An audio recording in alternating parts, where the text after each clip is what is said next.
అందరికీ నమస్కారం. బంగారం, వెండి, ప్లాటినంలో పరిశీలిస్తే బంగారం గురించి నేను డైలీ చెప్తూనే ఉన్నా.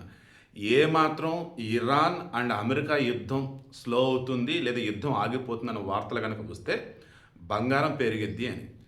ఆల్మోస్ట్ యుద్ధం ఆగబోతోంది. ఒకవేళ ఈసారి యుద్ధం ఆగకపోతే రెండో ప్రపంచ యుద్ధం తర్వాత అంత భారీ వినాశనం చూస్తావు నువ్వు అని చెప్పేసి ఇరాన్ని ట్రంప్ హెచ్చరించాడు.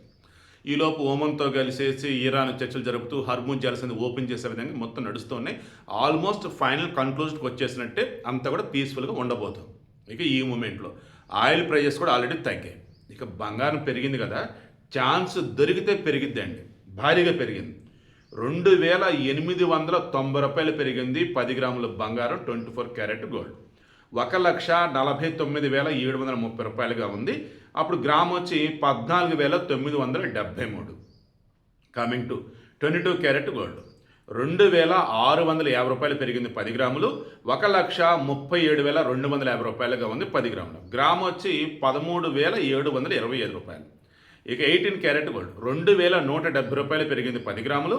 1,12,300 ఉంది 18 క్యారెట్ గోల్డ్. దెన్ 1 గ్రామ్ వచ్చేసి 11,230. వెండి ఇది నిజంగా చాలా హ్యాపీగా అనిపించింది.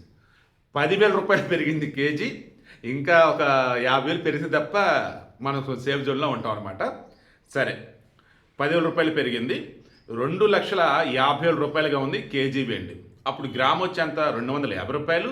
10 గ్రాములు వచ్చేసి 2,500 ఇక ప్లాటినం ఇది అర్థం కాలే నాకు. 180 రూపాయలు పడిపోయింది. ఇది 53,450 ఉంది. బట్ నిన్న మొన్న చూస్తున్నప్పుడు 50,000 51,000 చిల్లర ఉండే. మరి 53,450 అంటే నిన్న మనం చూడలేదా? అంత భారీగా పెరిగిందా? సరే, 180 రూపాయలు పడింది ప్లాటినం. 53,450 ఉంది 10 గ్రాములు. దాని గ్రామ్ వచ్చి 5,340 ఇది ఇవాళ బంగారం, వెండి, ప్లాటినం ధరలు. మరలా చెప్తున్నా, డబ్బు ఉంది అంటే హ్యాపీగా బంగారం కొనుక్కోండి. రాను రోజుల్లో భారీగా పెరగటం అయితే ఖాయం. ఒకవేళ ఈలో పడ్డ ఇబ్బంది అయితే ఉండదు.